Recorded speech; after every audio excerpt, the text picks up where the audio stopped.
Kids Insight Luncheon. It's sponsored by the Foundation, and it's our very first one for 2020, so welcome. We have 34 people in attendance, and I think that's, I bet it's in large part due to our wonderful guests today, Jack and Jane Kidd. Thank you. They have been residents here at Plymouth Harbor since 2017.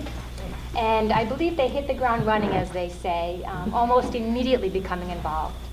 So I, for one, can't wait to hear how their story began and how we got so lucky to have them here at Plymouth Harbor. So welcome, Jack and Jane. Well, Thank you. Jane is going to go ahead first. First, I want you all to know I consider myself the luckiest and blessed lady I know. I have the best hubby in the world, 3 great children, and who follow in their father's leadership footsteps, and 5 grandchildren ages 8 to 24. Family is most important. As the kids got older, we went on a yearly vacation: Hawaii, Durango, Colorado for a dude ranch, Australia to scuba dive, Mexico, mini cruises, and last year we went to the beaches in Turks and Caicos. You may have seen it advertised on television, with 15 family members. It was wonderful. Over the years, on our kid farm, we had many different breeds of horses. We had 250 cattle, beef cattle too. Jack's favorite hobby was making 20 miles of riding trails over the 800 acres we had there. Since we are water people, we both boated on the Ohio River and later moved to a boat to Bird Key Yacht Club Inland Waterway. Besides our trips with the family, Jack and I have, over 58 years of marriage, traveled many places: Antarctica, China, Thailand, Cambodia, Mediterranean, Machu Picchu, Galapagos, Egypt, and Africa. Last year was when we went to Egypt, and we had so many special excursions that other people don't get to go on. That was number 1 for me. Jack said Africa's number 1, and it is. I mean, I agree too. They're both great, both great. I was born in Minnesota and lived in many cities as my dad frequently was transferred.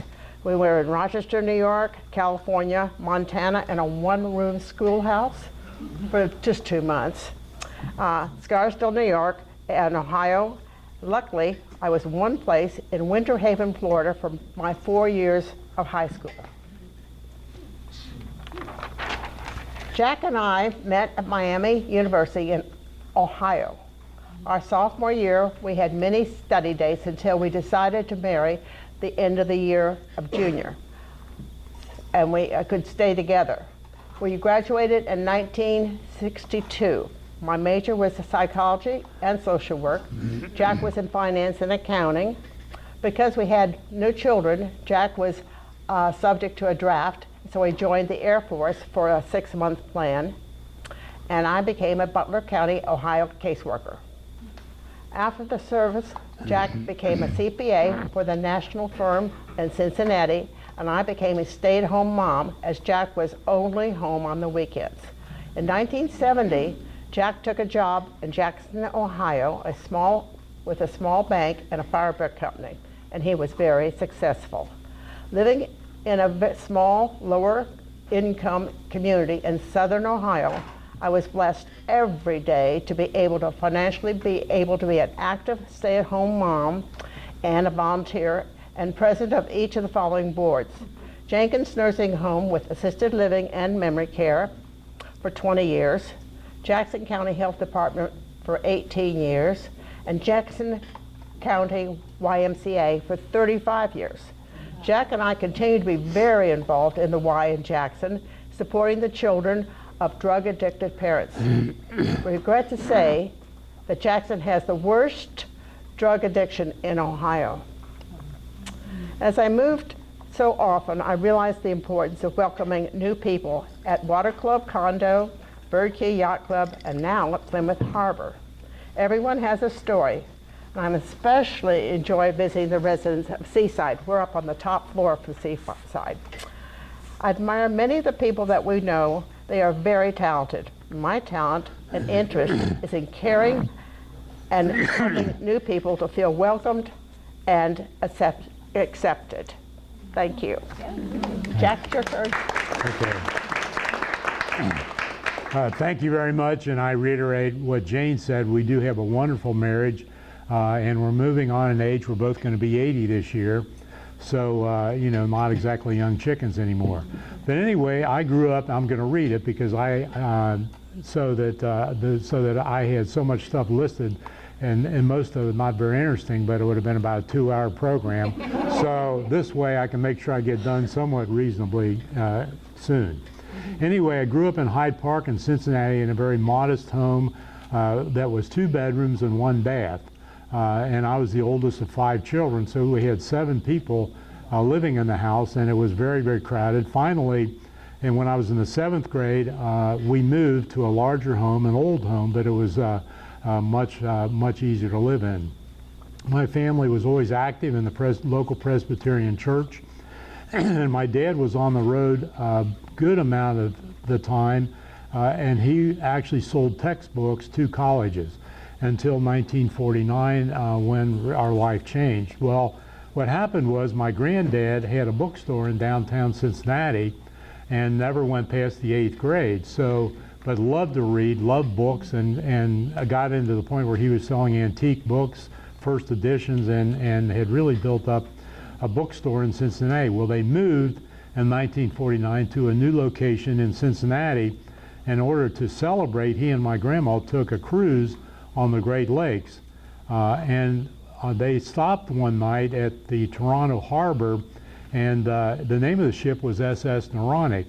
Well, it caught fire, totally burned down, and 525 passengers, and there were 119 that died, including my grandparents. So, it was really sad, and it was all over the papers, all these charred bodies laying out on the harbor and everything. I mean, it was not a pleasant sight. But anyway, so my dad took over the bookstore, and after he had been there about a year, had me start working down there on summers and on weekends, and paid me 50 cents an hour. Well, I thought that was really great, because then I wanted to go away to college. Well, I did, and went to Miami University in Oxford, and did have a baseball scholarship. My love all the way through high school was baseball, and I played a lot of baseball, and I was considered fast but wild. So I did have a problem with control, but in the early days that helped, because I either struck out somebody or they were pretty much hit, so they were really afraid to bat against me. But anyway, one of the players that I was a really good friend of mine, played baseball at the same time, was also a pitcher, and his name was Claude Osteen. I don't know if you've heard of him or not, but he was a wonderful pitcher, and we called him Gomer Pyle the White Rat. But anyway, he was a tall, lanky guy, and that's what in those days pitchers were. Well, that's the way I was too before I got fat. But anyway, he eventually signed up and played with Brooklyn. He played with the Reds. And he played for about 15 years, was on an all-star team and really top-notch. Another one I knew real well and played with was Pete Rose. Probably all of you have heard of Pete Rose. Well, anyway, he was actually in school 2 years behind me, and went to a different school. He had flunked 1 year, but so he was a year younger. But he was really pushed by his dad. And his dad was an alcoholic. I don't think he ever worked, but he would come to all the knothole ball games, and he would, right in the middle of the game, if Pete did something he didn't like, he'd walk right out on the field and he'd talk to Pete. So here's the umpire and the coaches and everybody just kind of sat around and watched poor old Pete Rose. But anyway, as you know, he turned out to be a wonderful ball player, and I really admired him. And he played for 23 years in the pros. He was several times picked as a MVP player. He was on an all-star team, I think, 3 years in a row. And in 1984, he became the manager of the Reds. He set a lot of world records, too. He was a phenomenal ball player. But anyway, in 1989, was caught gambling on the Cincinnati Reds as he was a manager. So that was not particularly nice.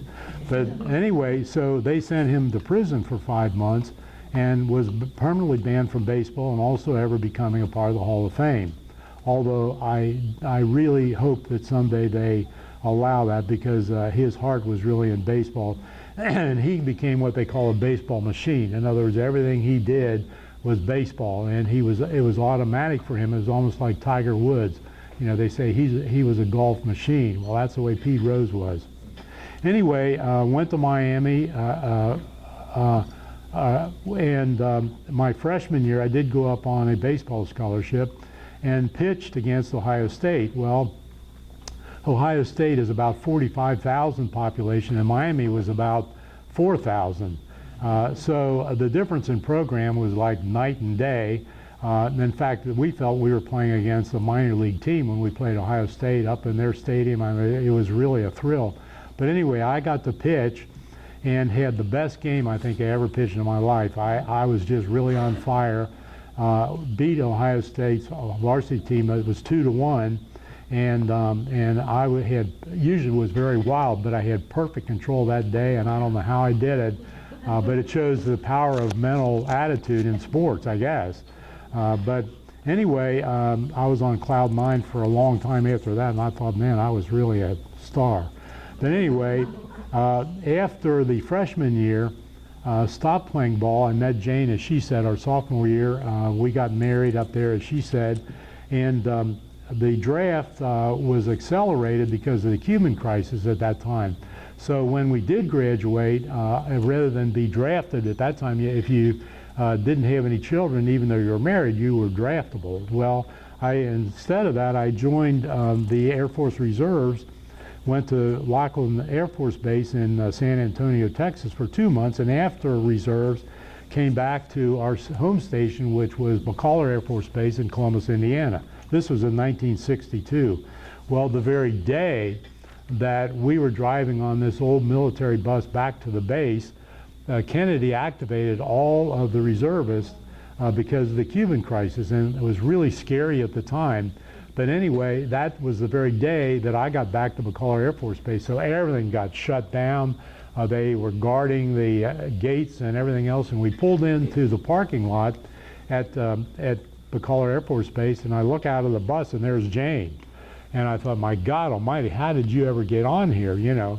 So I got off, and we were talking. We had been away now for 2 months. Well, it was almost like, it was almost like I was really happy to see her. Because we had only been married about a year. So anyway, she said, well, I got the car. She said, let's go ahead and take off for a couple of days, and we'll come on back, and then, you know, you can get away from the place. And I'm thinking, my God almighty, you don't understand this. I'm just coming back from basic training. I'm a total absolute peon. I mean, when you're in basic training, you are at the very bottom of the bottom, you know, and they're yelling at you for 2 months.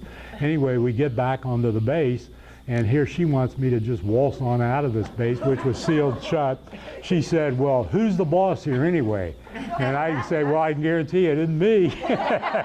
So you see that building up there on the hill? Well, that's the administrative building. And I said, first of all, I don't think you're ever even going to be able to get in there. Well, all the way in the back of the building is the commander of this base, and it's a general. And he's probably got about 10 captains sitting around him guarding him. So she said, well, I'm going to go see him. So she goes waltzing up there, in about a half an hour. This is Jane. I mean, she can really be persistent. Half an hour later, here she comes with these passes. And in the meantime, I'm about to die. I'm thinking, oh my God, man, I'm going to be in the brink over this one, you know.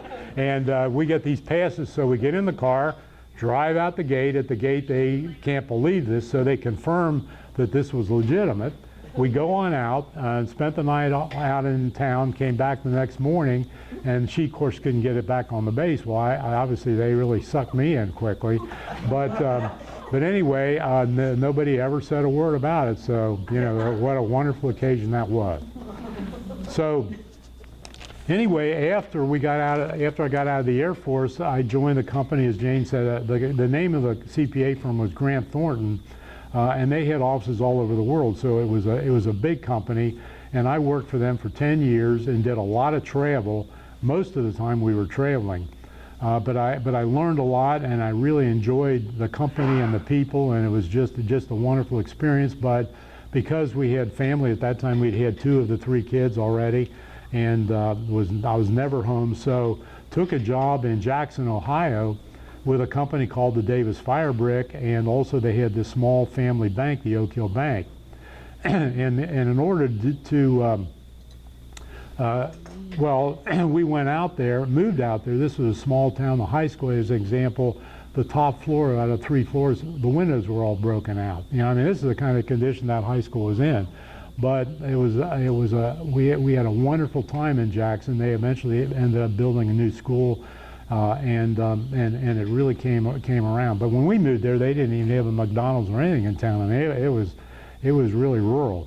But anyway, I went in as the VP of Finance and Administration, also the CEO of this bank.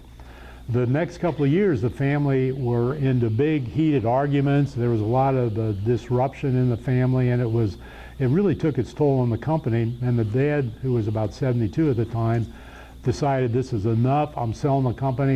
I'm selling to an outside group. Well, I thought, boy, this is not good, and maybe, you know, this may be an opportunity for us. So the son and I worked up this offer to the dad where we would buy his shares out of the company, borrow the money from a bank, and then pledge the assets of the company on the loan, and also take earnings out of the companies to pay off the loan. Well, and obviously at a very, very reduced price. Well, the dad agreed, and you know, we couldn't believe it. So we were really ecstatic over that. Well, my whole future changed after that, and really had a great opportunity going forward.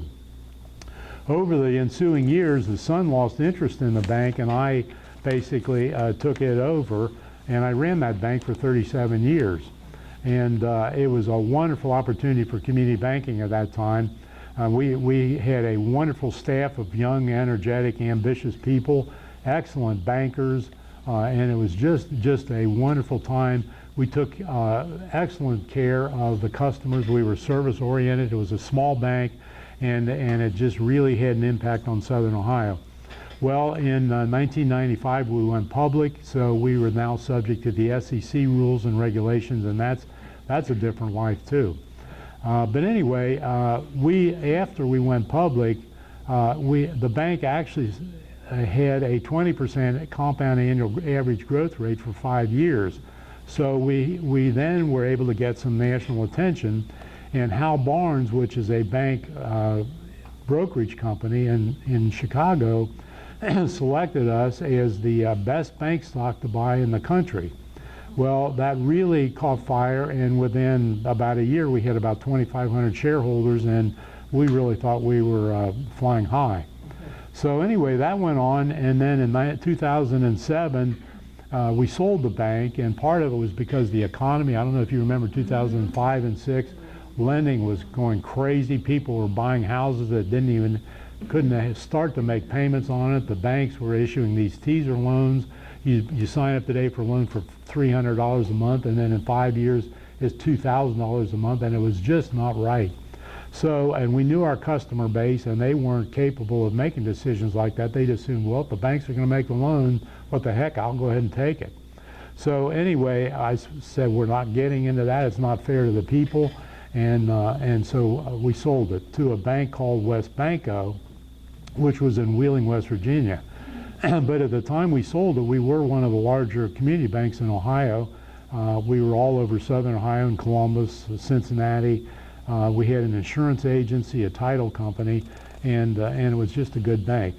But anyway, after we sold the bank, West Banco wanted to make kind of a big splash out of the sale, so they rented a banquet room in the Riverfront Stadium in Cincinnati, and we had all these speeches and all that crap and dinner, and the press was there.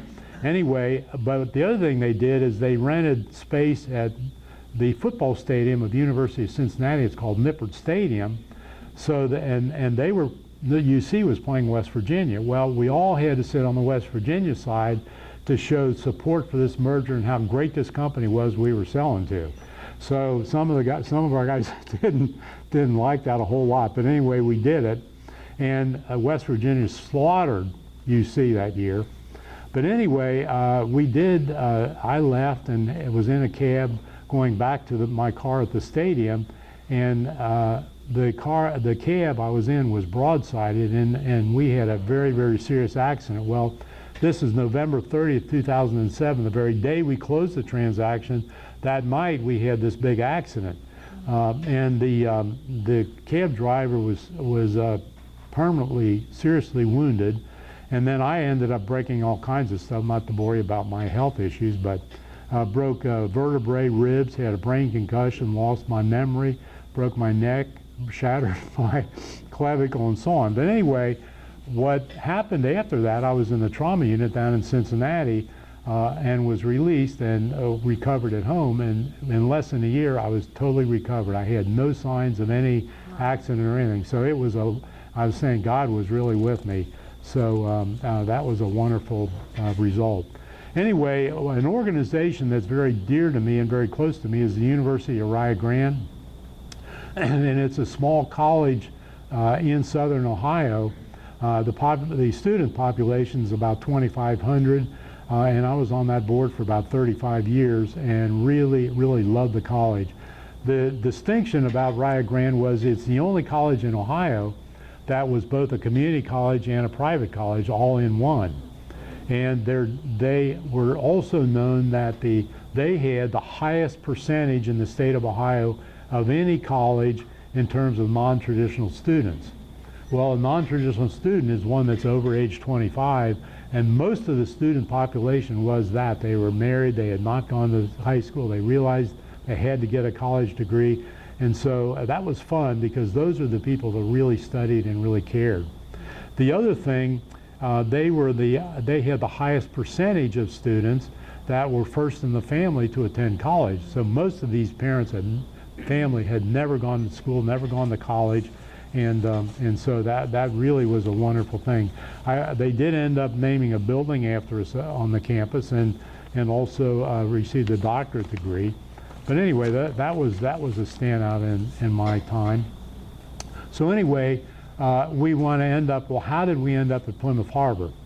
Well, in 2004, we came down to Longboat Key, bought a place on the Sanctuary and lived there part-time, and then in 2012, we moved to the Water Club, which is also on Longboat Key, and became very active in the Bird Key Yacht Club.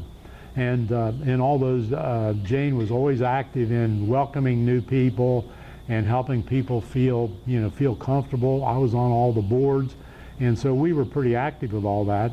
But at Bird Key, people kept talking about Plymouth Harbor and how great it was and all this and that. Well, okay, but anyway, this is interesting because now, even today, we have over 30 people from Bird Key living here that are either active members or were at one time. So it's a big presence here.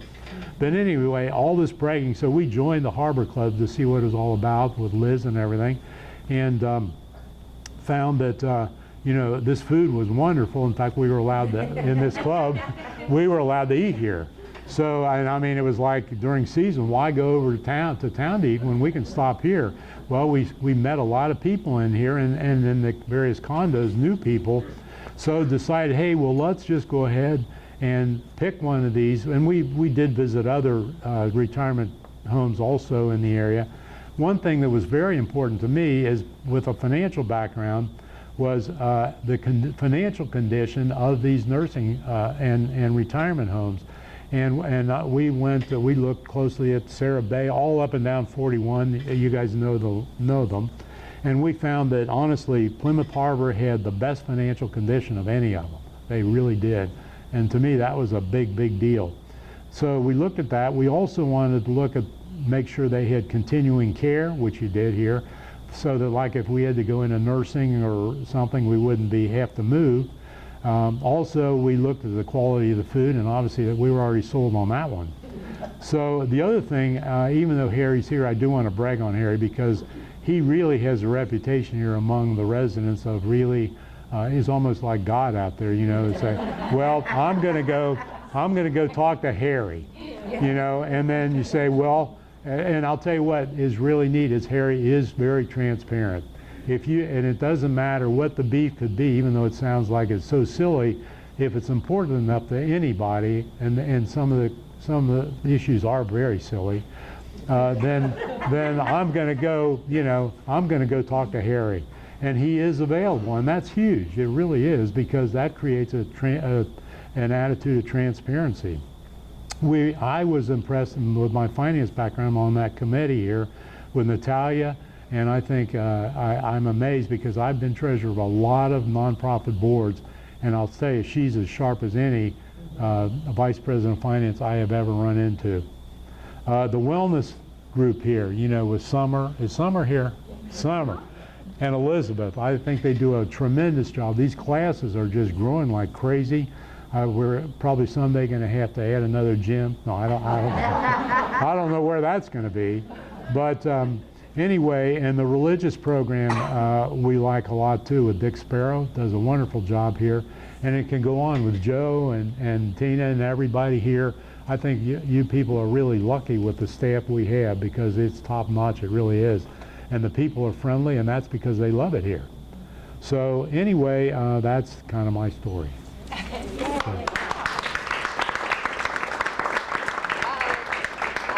see a hand raised in the back. We have a question. Yeah, going back to your bank, I know a little bit about your bank, in Ohio, but you're very modest, because that was a very fine bank. But you also, you were not in a very affluent part of the United States, and you really helped some people able to borrow money to try to realize some of their goals.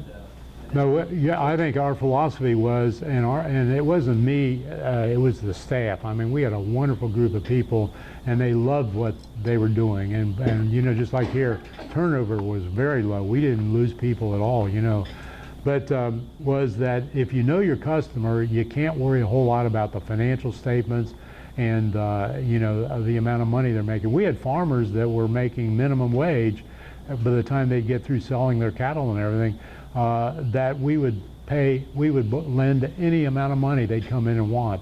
And this is kind of, not to get off on this, but kind of interesting. I can remember way back, this really great customer of ours was also a very heavy drinker, and he inherited this big business in the county, and he was always drunk. Well, anyway, this one night I got a call about 2 o'clock in the morning from the sheriff, and he says, "Mr. Kidd," he says, "Everett Morgan is in here and telling me to call you and that you'll come in and bail him out 2 in the morning." And I said, "Oh my God, Everett."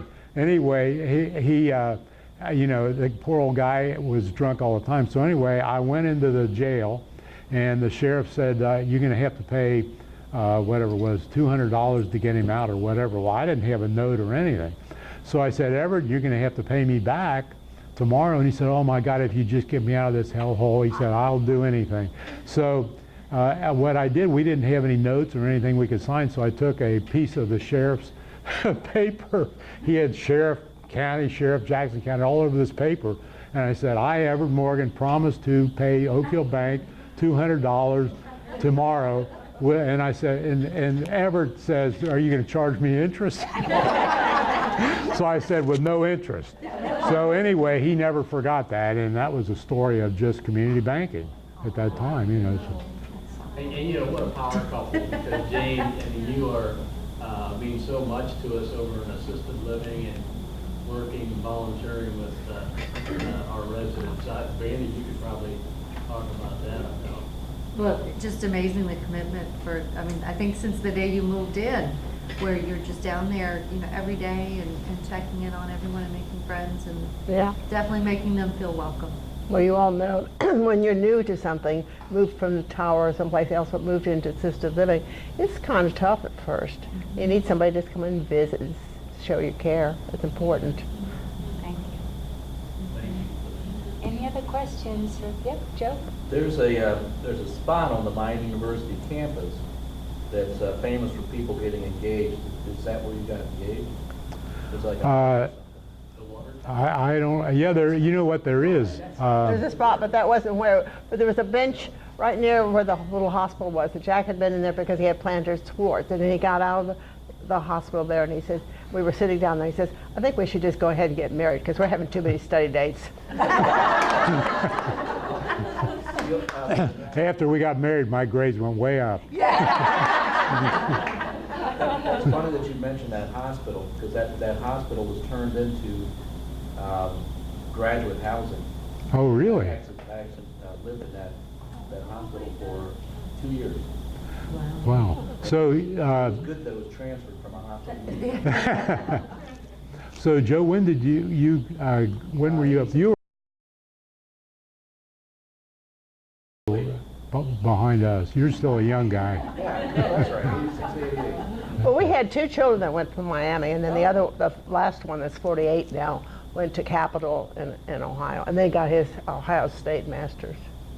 You know, the greatest T-shirt that they sell at the bookstore, because we have a son who, as you know, went to Miami as well, and the T-shirt, because it's always Miami of Ohio. Yeah. Miami of Ohio. We get tired of that. Okay, well, Miami, Florida.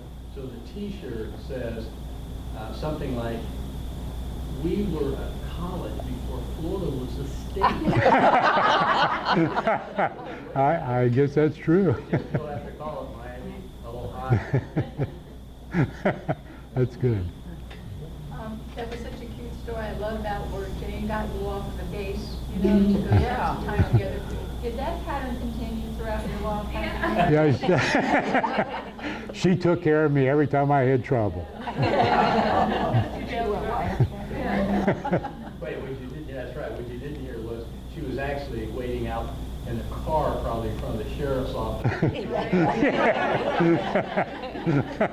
I know what a good woman behind you is. Yeah.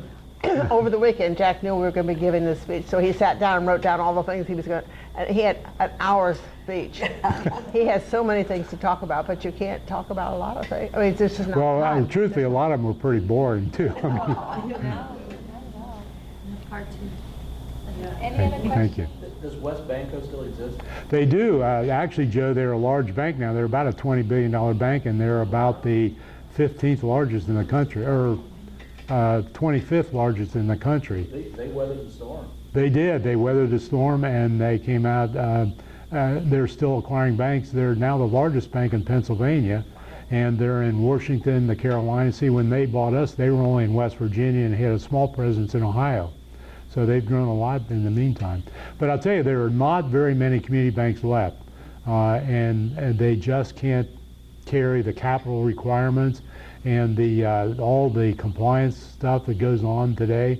It's just tough for a small bank to survive. You know, what I'm sure is sitting on the editing room floor, you didn't mention, I mean, your working farm back there is 800, 900? Well, it was 800 acres, and we actually had cattle and a manager at the time, and I loved the farm, and did make, we used to help him calve when I had time, and and it was about 200 head of Black Angus cattle. But we sold that, and then we sold off parcels of our farm, and now we got about 430 acres. And the house is beautiful, and Harry, it's still for sale. We actually put that on the market about 5 years ago, and it's this big house, beautiful place in this small town of Jackson, Ohio, and that's the problem. People don't want to go to a small town. But yes, it's for sale. Anybody's interested. And don't you go back for some Yeah. type of flower event, or I'm really good in the garden? Was there something you went back for? Not tulips, but... No, because I'm not very good at flowers. This is real quickly. What happened was I came and I decided I've had enough of finance. I don't want to be on any finance committees anymore. So Susan Eckert heard me and said, well, why don't you join the grounds committee? And so I got in that committee and thought, my God, this is about flowers. I don't know any more about a tulip than a violet, In fact, after that first meeting, they were talking about different things about parking and all that. And one of them came up was, well, let's take the trees out in front of the building here. That was never a serious issue, but it even came up. And I said, I've got a bulldozer. I said, I could take them out of here in one day. And I mean, boy, that committee did not like that at all. Susan Eckert is one of these, like, this tree is 75 years old, and in April 15th of every year, this part blooms, and I mean, they're crazy about this stuff. And so anyway,